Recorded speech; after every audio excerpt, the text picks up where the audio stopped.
மகர ராசி அன்பர்களே, ஆகஸ்ட் மாதத்துல உங்களுக்கு கடன் தேவைன்னா கிடைக்கும். கல்யாண விஷயங்கள் பார்க்குறீங்கன்னா நடக்கும். மகர ராசியில கணவன் இருந்தா மனைவினால யோகம், மனைவி இருந்தா கணவனால யோகம்.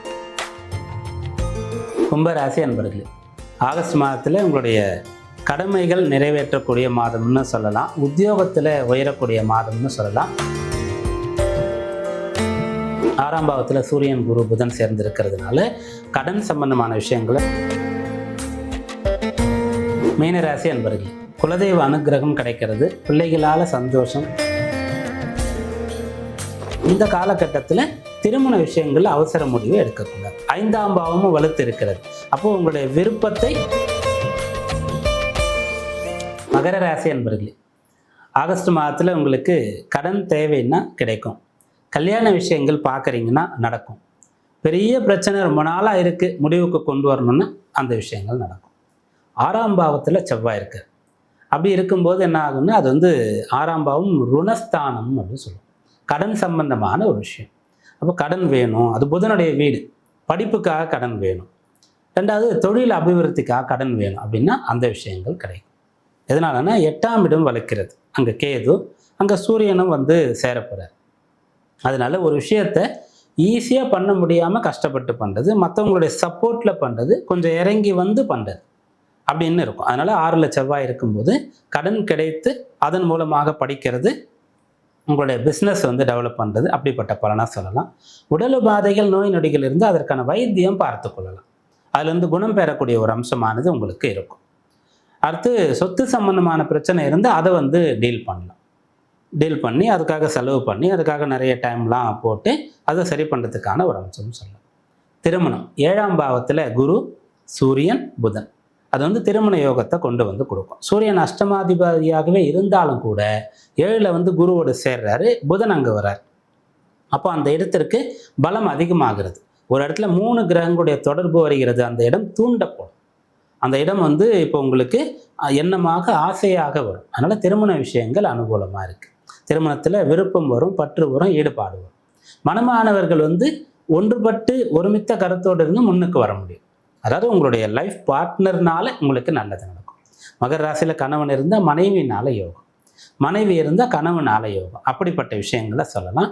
பொதுஜன தொடர்பு, மற்றவங்களோட சேர்ந்து இருந்து அதன் மூலமாக பரஸ்பரம் 2 தரப்புக்கும் நல்லது நடக்கும். டீம் ஒர்க் பண்ணுறது, கூட்டு முயற்சி பண்ணுறது, அதன் மூலமாக பலன் கிடைக்கிறது அப்படின்னு சொல்லலாம். அதன் பிறகு மற்றவங்களால் உங்களுக்கு வரவேண்டிய விஷயங்களுக்கு முயற்சி செய்யலாம். ஒருத்தர் சைன் பண்ணால் ஒன்று நடந்துடும், ஒருத்தர் சொன்னால் ஒன்று நடந்துடும், ஒரு ரெக்கமெண்டேஷன், ஒரு ரெஃபரன்ஸ், அந்த விஷயங்கள் உங்களுக்கு சாதகமாக இருக்கிறது. அதே மாதிரி மற்றவங்களோட உங்களுக்கு ஏதாவது தடை இருக்குன்னு சொன்னால் அந்த தடையை முடிவுக்கு கொண்டு அந்த பலனை அடையலாம். மற்றவங்களோட இருக்கக்கூடிய விரோதம், கணவன் மனைவி சண்டை சச்சரவு, இதெல்லாம் முடிவுக்கு கொண்டு வரலாம். இது எல்லாத்துலேயுமே நீங்கள் இறங்கி காம்ப்ரமைஸ் பண்ணால் அது நடக்கும் அப்படின்னு சொல்லலாம். இதெல்லாம் உங்களுக்கான பலன்கள். கவனமாக இருக்க வேண்டியது 9ஆம் பாவம், அதான் ஒருத்தருடைய பாக்யஸ்தானம்னு சொல்லுவோம். ஒருத்தர் பாக்யசாலியா இல்லையா, கொடுத்து வைத்தவரா இல்லையா, 9ஆம் பாவத்தை பார்க்கணும். அங்கே சுக்கிரன் நீச்சமாக இருக்கார். அதனால ரொம்ப பாடுபடும் போது பலன் கிடைக்கும். அதிர்ஷ்டமாக செய்த புண்ணியம் தர்மம் தலை காக்கும் அப்படின்ற மாதிரியாக பலன் கிடைக்கிறதுக்கான வாய்ப்பு குறைவாக இருக்கும். ரெண்டாவது, வேலையை கஷ்டப்பட்டு செஞ்சாதான் அது நடக்கும். அதனால் இந்த மாதத்தில் இதுக்கேற்ற மாதிரி பிளான் பண்ணுங்கள். கடன் அடையிறது, கல்யாணம் நடக்கிறது, அப்படிப்பட்ட பலன்லாம் சாதகமாக இருக்குது. கும்பராசி அன்பர்களே, ஆகஸ்ட் மாதத்தில் உங்களுடைய கடமைகள் நிறைவேற்றக்கூடிய மாதம்னு சொல்லலாம். உத்தியோகத்தில் உயரக்கூடிய மாதம்னு சொல்லலாம். வேலை கிடைக்க போகுது அப்படின்றத சொல்லலாம். ஒரு செயலை எடுத்துட்டிங்கன்னா செஞ்சு முடிக்க போகிறீங்க. அதற்கு நீங்கள் உழைக்கிறது, நீங்கள் நிறைய பிளான் பண்ணுறது, கற்றுக்கொண்ட வித்தை அனைத்தையும் வெளிப்படுத்துறது, மற்றவங்களுடைய துணையும் கிடைக்கிறது. அதிர்ஷ்டமாக சில விஷயங்கள் நடக்கிறதுக்கான வாய்ப்பும் இருக்கிறது. புத்திசாலித்தனம் கை கொடுக்கக்கூடிய அம்சமும் இருக்கிறது. அதாவது கும்பத்திற்கு 10ஆம் அதிபதி, ஜீவனாதிபதி செவ்வாய் 5ஆம் இடத்துல இருக்கார். அப்போ என்னன்னா 5, 10 தொடர்பு ஒருத்தருக்கு வருகிறதுன்னு சொன்னால் அவர் அவர் வேலையில் தொழிலில் பெயர் எடுத்துடுவார் அப்படின்ற மாதிரி அர்த்தம். ஏன்னா அதுக்காக ரொம்ப மெனக்கெடுவார். இயற்கையிலேயே பிடிச்ச வேலையாக அவருக்கு அமையும். அந்த வேலையில் நாட்டம் இருக்கும், அதை பற்றின நெளிவு செலிவுலாம் தெரியும், அதை கஷ்டப்பட்டு கற்றுக்க முடியும். சில சமயத்தில் அது பை பர்த்லேயே இருக்கும். முன்னெல்லாம் குலவிச்சை கல்லாமல் பாகம் பெறுன்னு சொல்லுவாங்க. ஒருத்தர் அப்பா தாத்தா செய்கிற தொழிலை பார்த்துட்டே இருக்கிறதுனால கற்றுக்கிறாரு. பை ஜீன்லேயே அது இருக்கும் அப்படின்ற மாதிரி சொல்லுவாங்க இல்லையா, அப்படி உள்ளுக்குள்ளேயே இருக்கும். இல்லை இப்படி கூட எடுக்கலாம், நம்மளுடைய அந்த ஜென்மாவே வந்து கண்டினியூட்டி தான். மாதா கர்ப்ப செல்லு போக பாக்கி இருப்புன்ட்டு எழுதுவோம். அப்போ இதுக்கு முன்னாடி அந்த தசையில் இந்த புக்தி அந்தரம் சூக்ஷ்மம் இதில் முடிச்சிருக்கிறதுலேருந்து கண்டினியூ பண்ணுறாரு இப்போ அப்படின்றது. அப்போ படித்த ஒன்று வந்து இப்போ அப்படியே கண்டினியூ ஆகும் அப்படின்னு சொல்கிற மாதிரி ஒரு விஷயம் வள்ளுவராக அதை சொல்கிறார். ஒரு மைக்கு தான் கற்ற கல்வி 7 பிறப்புக்கும் துணை வரும்னு சொல்கிறார் இல்லையா, அப்படியான ஒரு பலன். அதனால் உங்களுக்கு பிடிச்ச வேலையை செய்து அதில் முன்னுக்கு வருவீங்கன்னு சொல்லலாம்.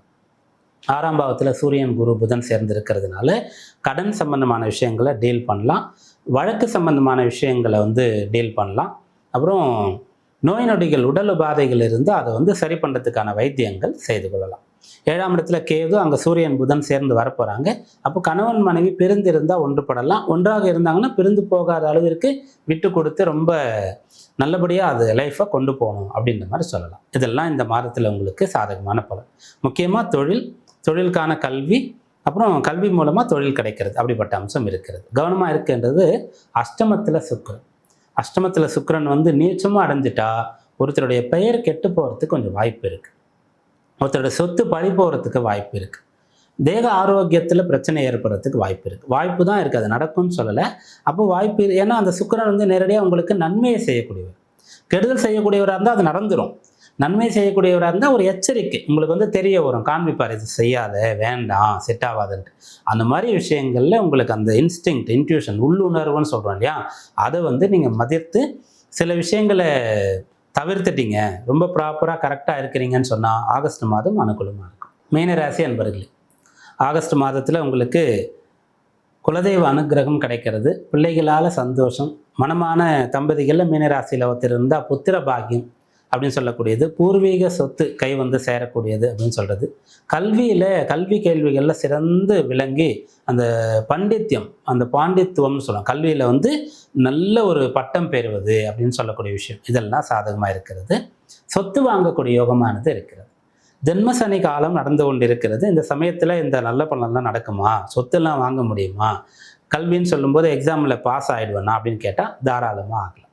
5ஆம் இடத்துல குரு, அந்த குரு ராசிநாதன் ராசியை பார்க்குறார், குருவோடு சூரியனுடைய சேர்க்கை, அதனால அந்த கல்வின்னு சொல்லக்கூடிய விஷயம் சிறப்பாக இருக்கும். புத்திர சந்தானம்னு சொல்கிறதும் இதை வச்சு தான் சொல்கிறோம். இந்த இடத்துல சூரியன் குருவுடைய சேர்க்கை இருக்கிறதுனால ஒரு குழந்தையை பெற்றால் அதுக்காக சந்தோஷப்படுற மாதிரியான ஒரு குழந்தை, அந்த அளவுக்கு நல்ல ஒரு வளர்ப்பு வளர்ந்து எதிர்காலத்தில் எல்லாருக்கும் நல்லவங்களாக இருக்கக்கூடிய, நல்லது செய்யக்கூடிய அளவிற்கு ஒரு புத்திர பாக்கியம் கிடைக்கக்கூடிய அம்சம்னு அதை சொல்லலாம். ஒரு கலையை வித்தையை வந்து முழுமையாக கற்றுக்கொள்ளக்கூடிய யோகம்னு அதை சொல்லலாம். 4ல் செவ்வாய் இருக்கார், தனபாகிய அதிபதி. அப்படி இருக்கும்போது ஒரு மனை, ஒரு வீடு உங்கள் பேரில் ரெஜிஸ்டர் ஆகிறது, கிடைக்கிறது அப்படின்னு சொல்லக்கூடிய விஷயங்களை சொல்லலாம். அப்போது கல்வி சிறப்பாக இருக்குது, சொத்து சேரக்கூடிய யோகம் இருக்கிறது. அதற்கு அடுத்ததாக சூரியன் புதன் கேதுடைய சேர்க்கை 6ஆம் இடத்திற்கு வரும். 5ல் இருக்கிற சூரியனும் புதனும் 6ஆம் இடத்திற்கு வரப்போகிறாங்க. 6ல் இந்த கிரகங்கள் இருக்கிறதுனால சத்துரு ஜெயம். அது எப்படின்னா, ஒரு விளையாட்டு போட்டியில் ஜெயிக்கிறது, கலைத்துறையில் இருக்கக்கூடியவங்க தன்னுடைய காம்படிட்டராக நினைக்கக்கூடியவங்களோட அதிக வாய்ப்புகள் பெற்றுறது, அரசியல் அரசாங்கம் சம்பந்தமாக இருக்கக்கூடியவர்கள் அதில் ஒரு பலனை அடையிறது, அப்படிப்பட்ட பலனாக சொல்லலாம்.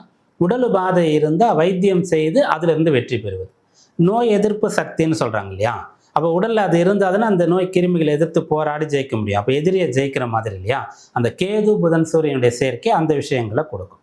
அதனால் ஆரோக்கியம் பெற முடியும், போட்டிகளில் ஜெயிக்க முடியும். இந்த பலன் வந்து சாதகமாக இருக்கிறது. இதெல்லாம் வந்து மாதக்கோள்களில் உங்களுக்கு கிடைக்கக்கூடிய நல்ல பலனாக பார்க்கப்படுகிறது. கவனமாக இருக்க வேண்டியது சுக்கிரன், அதில் அவர் 7ஆம் இடத்துல இருக்கார், 7ல் நீச்சமே அடைகிறார். அப்போது இந்த காலகட்டத்தில் திருமண விஷயங்களில் அவசர முடிவு எடுக்கக்கூடாது. 5ஆம் பாவமும் வலுத்து இருக்கிறது. அப்போது உங்களுடைய விருப்பத்தை நீங்கள் வந்து இப்போ ப்ரப்போஸ் பண்ணுறதுன்னு சொல்கிறாங்களே, அதில் ரொம்ப கவனமாக இருக்கணும். அல்லது வந்து நீங்கள் விரும்புகிறீங்கன்றதுனால அது ஒர்க் அவுட் ஆகி தான் ஆகணும் அப்படின்ற விஷயங்களில் கவனமாக இருக்கணும்.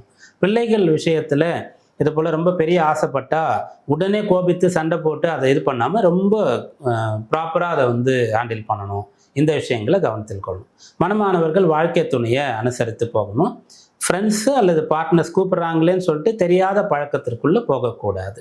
அவங்க சொல்கிறாங்களேன்னு அது அதிக இன்வெஸ்ட்மெண்ட், சொத்து விற்கிற விஷயங்கள் இதில் இறங்கக்கூடாது. இதெல்லாம் கவனத்தில் கொண்டீங்கன்னா ஆகஸ்ட் மாதம் மீனராசி அன்பர்களுக்கு சாதகமான மாதமாக அமையும்.